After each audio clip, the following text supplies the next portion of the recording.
E desses 18 mil alunos, né, arredondando aqui, como é que é a distribuição? É mais homem, mais mulher?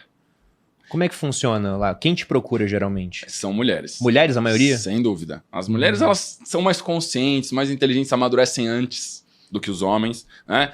Então, as mulheres entre 30 e 40 anos, isso já é um assunto urgente a ser resolvido para elas. Com certeza. Um homem de 40 anos, ele tá começando a pensar se melhorar os relacionamentos dele é um problema ou se não, ou se ele ainda quer curtir a farra. Então, eu acho que assim... Mas eu tava comentando outro dia, a gente tava treinando, né, com a Malu e com a nossa personal, que eu falei, olha, o homem que ele é muito bom, eu falei que o mercado de relacionamento é eficiente. Ele não dura muito tempo solteiro. Ah, não. Ele sai de um pro outro. Porventura, talvez ele separe por algum motivo, aí ficou solteiro de novo. Cara, janelas são 6 meses, 1 ano, alguém já pega já. O mercado é razoavelmente eficiente para isso. A coitada da mulher não, né? A mulher fica lá... É porque a competição, né? O homem de 40 anos, ele é o topo da cadeia alimentar. Sim. Então ele pega desde a de 40 até a de 18, né? O homem de 18 não, é mais difícil. Sim. Então, pra esse cara, a competição por ele é muito grande. É que tem uma coisa também que... São poucas pessoas que falam isso também. A mulher, desde a juventude dela, ela tem oportunidades máximas e elas vão decrescendo conforme ela vai envelhecendo. O homem, ele passa por uma escassez praticamente total até ele atingir o ápice da masculinidade dele. Então, enquanto ele não agregar valor masculino, de utilidade social, que vai acontecer entre 30 e 50 anos na vida desse homem, se ele tiver sucesso. Uhum. Tem muitos que não alcançam isso. Sim. Ele basicamente não tem tanto valor como companheiro, como cônjuge e também como agente social. Então o homem passa por décadas de escassez. Quando ele atinge o ápice, imagina que o dilema que chega pra ele é falar assim, qual é a esposa que você quer casar? Ele fala assim, a última coisa que eu quero é casar, cara. Eu nunca... Quero pegar todo mundo. Agora que eu tô pegando tanta gente. Agora que tem um monte de mulher disponível me querendo ficar comigo, eu vou casar com uma. Fala assim, só que esse é o momento, esse é o paradoxo da masculinidade. É triste. É triste para as solteiras pensarem nisso agora. Então, mas o paradoxo da masculinidade é o seguinte, é exatamente porque você sacrificou tanto tempo para chegar nesse ápice, que esse é o melhor momento para você escolher uma esposa. Porque você vai escolher a melhor esposa possível no seu ápice. Então... A conscientização da masculinidade não fica 30, 40 anos lutando para ser um homem melhor e depois volta para adolescência. Porque é o que a maioria dos homens fazem. Continua sendo homem, escolhe uma grande parceira para você compartilhar a sua vida, que você vai ver que vai ser muito mais satisfatório. Então, esse é o processo também que eu faço de conscientização. Apesar de 80, 90% dos meus alunos são mulheres, eu falo muito para os homens também. É que os homens demoram para se conscientizar. Estão cagando. E é uma comunidade fechada? A gente tem as duas coisas. A gente tem uma plataforma, que é tipo um Netflix de relacionamento. A pessoa assina e toda semana tem novas aulas, tem novos podcasts exclusivos lá dentro.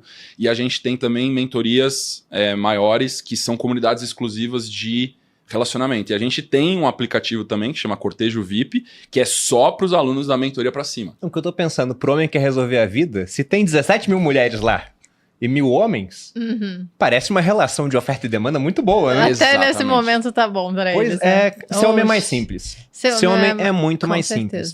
Mas o que você pode apresentar pra gente, pra audiência aqui, Lucas, de dicas sobre como encontrar a pessoa certa? Porque a gente se encontrou muito novo. E nem todo mundo dá sorte da Malu de olhar e ver o homem da vida dela no sofá da casa dela. Com um laço no pescoço. Não, essa parte não. Essa parte não é verdade. Desculpa pela imagem que eu implantei na cabeça de vocês, gente. Mas de fato desculpa ele tava ou no de sofá. nada, né? Não sei o que você tá pensando aí. Mas o que a gente pode passar de dicas pro pessoal? Eu acho que o ponto principal é que você não deve... Porque assim, apesar de vocês terem dado certo... Não, a porque exceção. a gente precisa levar em consideração que ele falou que eu tive sorte, mas depois eu tive muito trabalho pra convencê-lo de que ele, naquela época, que achava que era o topo da cadeia alimentar, Não valia naquela nada. época não era, e que não valia nada. Mas eu me virava bem, viu? Se virava Ele era bem. só um cara legal. E que eu era legal também pra Aham. gente construir uma família, entendeu? Então também teve toda uma estrutura e foi muito trabalho. Sim. As pessoas hoje em dia olham o nosso relacionamento e tem muita gente que fala assim, nossa, como você faz pro Bruno ser tão apaixonado por você até hoje? E eu falo, cara, no início não era assim, no início era oposto, era o contrário. Era eu mais apaixonada, correndo atrás. O Malu correu mais atrás E eu corri bem atrás deu uma humilhada assim pra poder depois dar certo. Legal. E funcionou, e hoje em dia, obviamente, a gente tem 15 anos de relacionamento, a gente tem uma relação muito boa, mas eu acho que também foi sorte, né? E foi ficando melhor com o tempo. Foi também. ficando, a nossa relação Você só melhora. tinha uma visão do potencial que ele tinha como homem quando você via ele lá atrás? Eu acho que sim. O meu pai é militar, os nossos pais são militares, e o Bruno era militar na época, e eu sempre dizia que eu nunca ia casar com militar. Só que aí Paga a língua, né? apareceu lá, minha mãe sempre dizia, cospe pra cima que vai cair na testa. E foi o que aconteceu. Enfim, eu não sei exatamente, mas eu sempre tive uma noção de que família era eu e o meu marido. Legal. E isso foi depois só ganhando corpo. Então, não dá pra eu dizer que era consciente, mas eu tinha essa ideia inconsciente. Tinha um norte, tinha uma bússola. Então, eu tinha. Eu acho que isso suplanta exatamente o que eu quero dizer, porque a maioria das pessoas escolhe parceiro por instinto. Esse é o grande erro, o grande equívoco de relacionamentos, é não ter algum tipo de embasamento ou de uma estrutura lógica, mesmo que inconsciente, mas tem uma certa lógica num padrão que você está buscando, como você está falando, eu tinha uma visão que o Bruno era um símbolo, talvez, de um homem de família. Foi mais ou menos o que você falou. Pode ser. Que era um sentimento que você tinha. Talvez tenha visto também potencial, porque, por exemplo, seu pai era militar, seu irmão era militar, seu avô foi militar, eu fui primeiro da minha turma. Na academia militar, então talvez a Malu tenha olhado assim, porque teve uma experiência na academia que foi o seguinte, a gente ficou junto uma vez, depois ficou alguns meses separados, e aí teve um evento da academia militar, e ela ia com o irmão dela, e eu tava lá, só que a minha ex-namorada ia nesse evento. E a Malu pensou, basta não ver o Bruno, vai ter centenas de homens lá, só que eu era o primeiro, né? Então eu aparecia o tempo todo em destaque. Eu não tive a opção de não ver. Eu falei, não, tem, sei lá, 1000 homens lá, não vou ver o Bruno, tranquilo. E aí a primeira pessoa que eu vi foi o Bruno, depois eu passei o tempo inteiro vendo o Bruno, não tinha como não ver. E a minha mãe, nossa, ele é legal, né? Ele é bonito. E eu, E a gente já tinha ficado. E a mãe dela não sabia. Minha mãe não sabia. Aí foi essa história. E ele ficou com ciúmes de mim com a ex-namorada dele lá, né? Aí, enfim, a escolha errada dele que ele fez. Corrigir. Mas depois deu certo, Todos erramos na vida, né? E a gente pode corrigir. Mas o erro principal é escolher por instinto, não ter algum norte, né? Basicamente por química ou por feromônio, que tem esses fatores químicos que atraem o nosso cérebro, e a pessoa basicamente ela nega todo o resto do abstrato, e ela só foca naquela aquisição da posse material, química carnal. Isso é um grande erro. Igual animal. Animal, é exatamente um animal. Você vai no feromônio. O que eu ensino é você se aproximar o máximo possível de uma escolha racional. Isso não significa que um dos elementos que a razão vai identificar é química e atração. Só que não é 100% química e atração. Então eu chamo isso de um método que eu criei, chama vestibular dos 4 pilares. 4 pilares precisam existir para que o casal seja compatível. E isso é algo que é para solteiros, isso é para quem está compromissado, isso é para quem está casado também. Sempre que eu vou fazer uma consulta psicanalítica, uma análise, eu faço a primeira coisa o diagnóstico dos 4 pilares. E eu consigo, em 5 minutos, saber aonde está o desalinhamento e qual é a linha de tratamento. Então, o primeiro é valores similares. Valores similares é o pilar número 1, é o primeiro que tem que ser investigado. O que faz parte de valores similares? Valores espirituais, não religiosos. Valores espirituais. É o que a pessoa acredita como transcendente, ou um poder maior, tá? Segundo os valores, são valores ético-políticos. Eu normalmente falo que conservador fica com conservador, progressista fica com progressista. Porque senão vai dar treta, vai dar treta grande. Porque a tomada de decisão em situações cruciais da vida divergem muito em cada tipo de visão de mundo, tá? E o terceiro valor do primeiro pilar é valores morais. Qual é o papel do homem, qual é o papel da mulher, principalmente no relacionamento conjugal, tá? Por isso eu acho que isso já é uma coisa que eu e o Bruno a gente sempre teve igual, porque tivemos criações muito parecidas, né? Então aí já dava match em tudo praticamente. Não, olhando aqui realmente... E hoje em dia a gente tá cada vez mais parecido. 15 anos juntos também. Convivências. Se a Malu tinha uma visão e tinha outra, um já convenceu o outro de alguma coisa, a visão tá muito mais alinhada ao longo desse período. Essa parte aqui, ela faz todo sentido, na minha opinião. Eu concordo também. Faz sentido esse primeiro pilar? Sim. Então, esse pilar é absolutamente importante. Não tem negociação. Ou tem isso, E não é mutável também, porque se você encontra uma pessoa que tem valores diferentes, o processo de mudança de valores ele é catártico, ou seja, a pessoa precisa passar por situações de crise existencial para mudar um sistema de valor. Então não tem nada que uma pessoa possa fazer para mudar um sistema de valores do outro. Tá? Então, do ponto de vista de relacionamento, o primeiro pilar é imutável e inegociável. Ou tem ou não tem. Só vai dar certo, tipo, ético e político, quando a pessoa não tem muita noção. Ela só não sabe exatamente o que ela é, o que ela tá pensando. Quando eu falei dos valores foi nesse sentido, eu me referi até aos 4. Porque olhando o que a gente é hoje, né?